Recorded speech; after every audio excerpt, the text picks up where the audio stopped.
Bismillahirrahmanirrahim. Pada pembahasan kali ini masih berhubungan dengan kalam, yaitu kita akan mengenal istilah kalam dan kalim.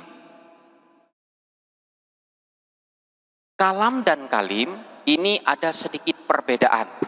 Untuk bisa disebut dengan kalam, sebagaimana pada pembahasan sebelumnya, harus memenuhi 4 unsur. Yang pertama harus berupa lafadz, harus berupa mufid, harus berupa murakkab, dan yang nomor 4 harus berupa wadho'. Jikalau keempat unsur ini terpenuhi, maka bisa disebut dengan kalam.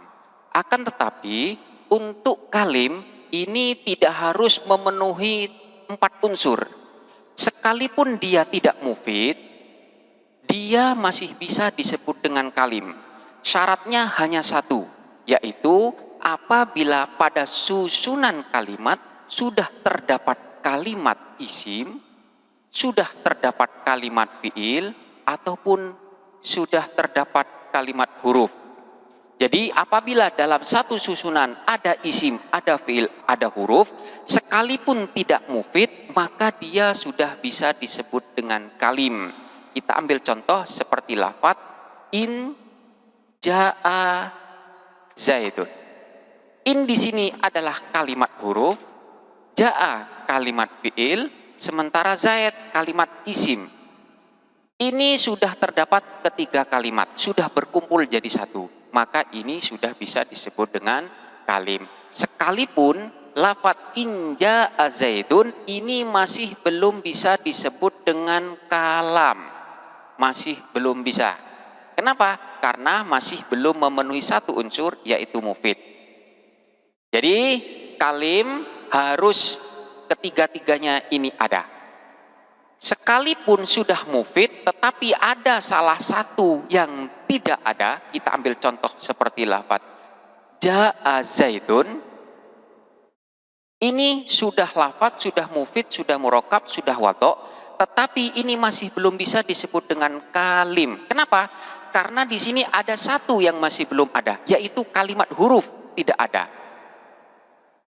Hanya ada kalimat fiil dan kalimat isim saja. Huruf tidak ada, maka masih belum bisa disebut dengan kalim. Ada kalanya dalam satu susunan bisa disebut dengan kalam, sekaligus juga bisa disebut dengan kalim. Kita ambil contoh seperti lafadz ana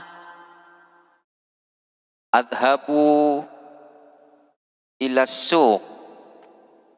Pada susunan ini sudah terdapat 3 kalimat. Yang pertama ana ini kalimat isim, adhabu kalimat fiil, ila kalimat huruf, asuk ini kalimat isim. Isim, fiil, huruf semuanya sudah ada. Maka ini sudah bisa disebut dengan kalim. Apakah ini sudah kalam? Ya jelas.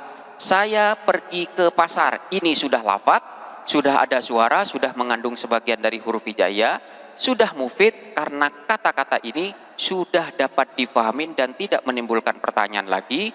Sudah murakkab, ini tersusun dari 4 kalimat, dan sudah wadho', diucapkan dengan sengaja, dan ini merupakan bahasa Arab, maka ini bisa disebut dengan kalam, sekaligus juga bisa disebut dengan kalim.